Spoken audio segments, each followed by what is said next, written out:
দুই নম্বর ফর্মুলা, ঘরে যারা সুখ শান্তি রাখতে চান, ঘরের মধ্যে কোনো ছবি টাঙিয়ে রাখা যাবে না।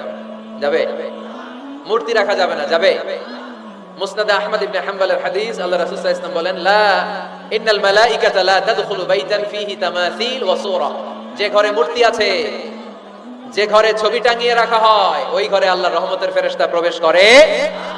চিপায় চাপায় কোনো ছোটখাটো ছবি থাকলে ওটা ভিন্ন কথা, কিন্তু বড় করে টাঙিয়ে রাখা যাবে? আব্বা আম্মা মরে গেছে, অনেকে আব্বা আম্মার ছবি টাঙায় রাখে, রাখা যাবে?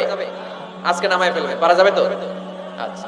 অনেকে বিয়ের ছবি বাঁধায় রাখে, বাঁধায়া ঘরে ঝুলায় রাখে, স্মৃতি স্মৃতি রাখবার চায়। কি রাখবার চায়?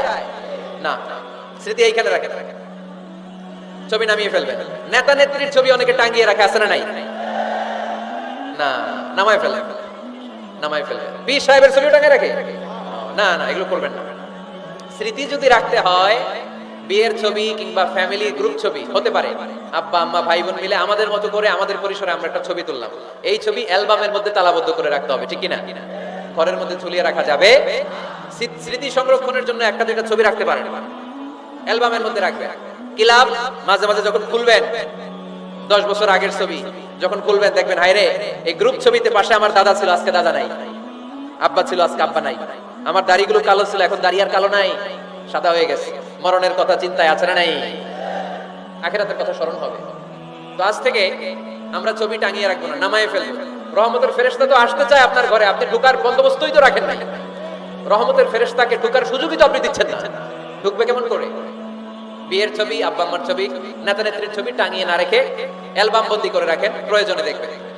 অনেকে বাঘের শোপিস, সাপের শোপিস, কুমিরের শোপিস সুকেসে সাজিয়ে রাখে, আছে না নাই? রহমতের ফেরেশতা আসে না, এগুলো রাখবেন না। কোন প্রাণীর শোকেস, শোকেসের ভেতরে প্রাণীর শোপিস রাখা যাবে না। অনেকে ঘরের মধ্যে পিয়ানো রাখে, পিয়ানো, আছে না নাই?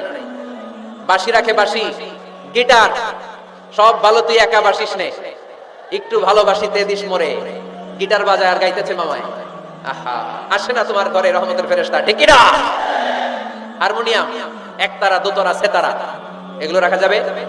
ঢোল রাখা যাবে? ঢুকে না রহমতের ফেরেশতা। তো রহমতের ফেরেশতা রহমতের পয়গাম নিয়ে আসবে আপনার ঘরে। যদি আপনি চান, ছবি নামিয়ে ফেলুন, মূর্তি সরিয়ে ফেলুন, দোতরা, ঢোল বাদ্য এগুলো ভেঙে ফেলে দেন। আল্লাহ রাসূল সাল্লাল্লাহু আলাইহি ওয়াসাল্লাম বললেন, বুইস্তু আনুকাসসিরাল মাজামির, ঢোল বাদ্য, হারমোনিয়াম, গিটার এগুলোকে ভেঙে মাটির সাথে ঘুরিয়ে দেওয়ার জন্য বিশ্ব নবীকে আল্লাহ তাআলা জমিনে পাঠিয়েছে। ঢোল বাজানো হারাম, এগুলো বাজাবেন না, রহমতের ফেরেশতা আসবে না। কোন হেভি মিউজিক্যাল ইনস্ট্রুমেন্ট ঘরে রাখা যাবে না।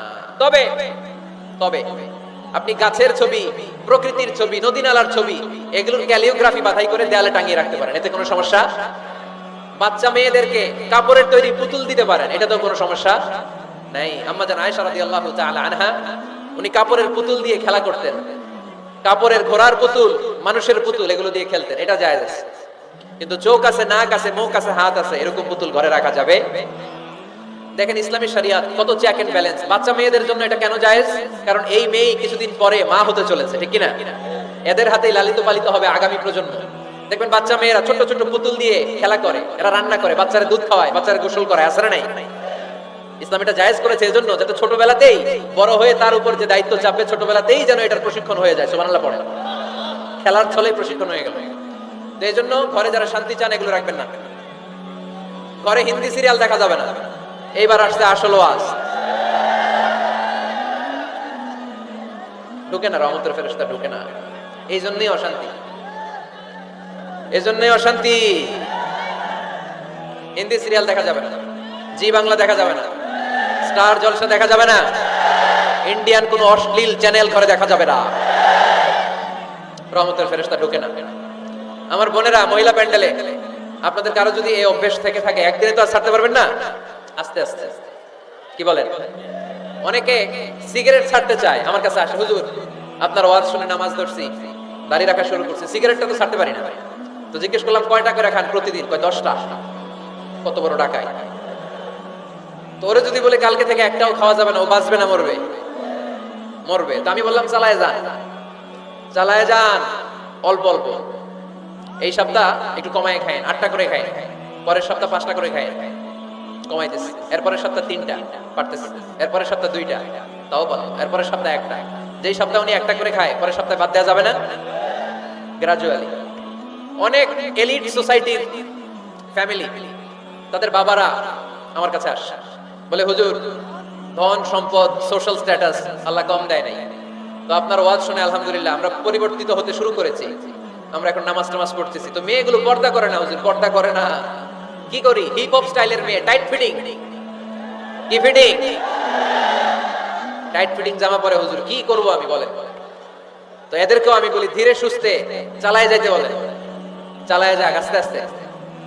তো ওদেরকে পরামর্শ দিই, প্রথমে বলবেন মা শালীন পোশাক পরে। কি পোশাক? প্রথম ধাপে হচ্ছে শালীন পোশাক। নিজেকে একটু গুছিয়ে রাখো, একটু ওড়না পেঁচিয়ে রাখো, একটু ঢিলেঢালা জামা পরো। শালীন পোশাকে যখন মেয়েটা অভ্যস্ত হয় তখন আমি বলি এদেরকে হেজাব পরা। হেজাব কি পরান? হেজাব। তো শালীন পোশাক থেকে যখন একটু আপার লেভেলে যে হেজাব ধরে হিপ হপ স্টাইলের মেয়েগুলো, এর কয়েক মাস পরে আমি বলি এখন নেকাব পরায় দেয়। এখন কি নেকাব? মানে শুধু চোখ দেখা যাবে, আর কিছু দেখা যাবে না। আস্তে আস্তে এরকম অনেক ফ্যামিলির ক্ষেত্রে আমি শুনেছি, আগে হিপ হপ স্টাইলের মেয়ে ছিল, পরে আস্তে আস্তে শালীন পোশাক ধরেছে, তার কিছুদিন পরে আস্তে আস্তে হেজাব ধরেছে, এরপরে এখন নেকাব ধরেছে। আলহামদুলিল্লাহ পড়বেন না? এখন হিপ হপ স্টাইলের মেয়ে হাফ নেকেড চলে, ওরা যদি কালকেই পড়ি হাত মোজা পর, পা মোজা পর, পারবেও? এজন্য ধীরে সুস্থে আস্তে আস্তে আওয়াজ করে বলেন ঠিক কিনা? তাহলে টিভিতে গান বাজনা, আজে বাজে হিন্দি সিরিয়াল, অশ্লীল নাটক, সিনেমা, প্যারাডগার আজকে থেকে আর দেখা যাবে? যারা ফ্যামিলিতে অশান্তি চান শুধু তারা দেখতে পারবে, ঠিক কিনা? আমরা যারা শান্তি চাই আমাদের ঘরে এগুলো চলবে না, চিল্লায় বলো ঠিক কিনা? তাহলে ওদের টিভিতে কি দেখবো? কি দেখবেন? ইসলামী প্রোগ্রাম দেখবেন। কি দেখবেন? ইসলামী প্রোগ্রাম দেখুন, নিউজ দেখুন, টক শো গুলো দেখুন, প্রামাণ্য অনুষ্ঠানগুলো দেখুন, শালীন ভালো কোনো ম্যাগাজিন প্রোগ্রাম থাকলে এগুলো দেখুন, জিওগ্রাফিক্যাল চ্যানেল দেখুন, অ্যানিমেলস কিংডম দেখুন, সাগরের অতল গহ্বরে কি মাছ আল্লাহ তৈরি করে রেখেছে, আফ্রিকার জঙ্গলে কি হচ্ছে, অস্ট্রেলিয়ার জঙ্গলে এখন চলতেছে দাবানল, আপনারা কি খোঁজ রাখেন? মাইলকে মাইল বাঘের চামড়াগুলো ঝলসে যাচ্ছে, বানরের চোখগুলো পুড়ে যাচ্ছে, খোঁজ খবর রাখতে হবে, ঠিক কিনা? এগুলো দেখেন। নিজেকে জ্ঞানী ও আলোকিত করে গড়ে তুলতে সাহায্য করে এরকম প্রোগ্রামগুলো দেখেন। কোন অশ্লীল, কোন হারাম প্রোগ্রাম কোন মুসলমান টেলিভিশনে দেখতে পারে? কিরে ভাই এখানে কি? এখানে কি?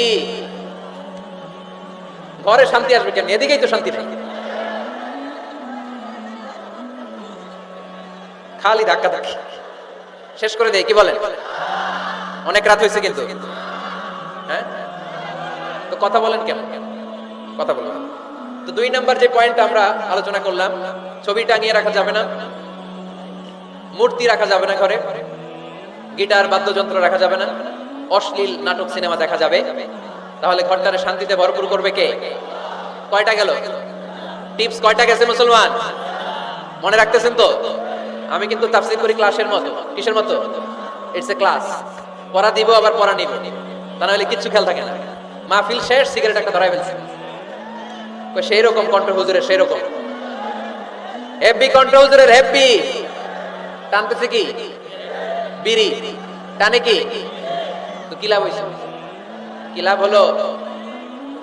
আমরা যেন কিছু শিখে যাই। 3 নাম্বার ফর্মুলা ঘরে শান্তি আনা। ঘরে মাঝে মাঝে একসাথে জামাতে নামাজ পড়বেন। শুনতেছেন? আমার কথা শুনতে পাচ্ছেন? The family that prays together stays together. এই চলো রাইট। কি এত কথা কেন? এরকম বিশৃঙ্খলা তো কোথাও দেখি নাই এতবার। The family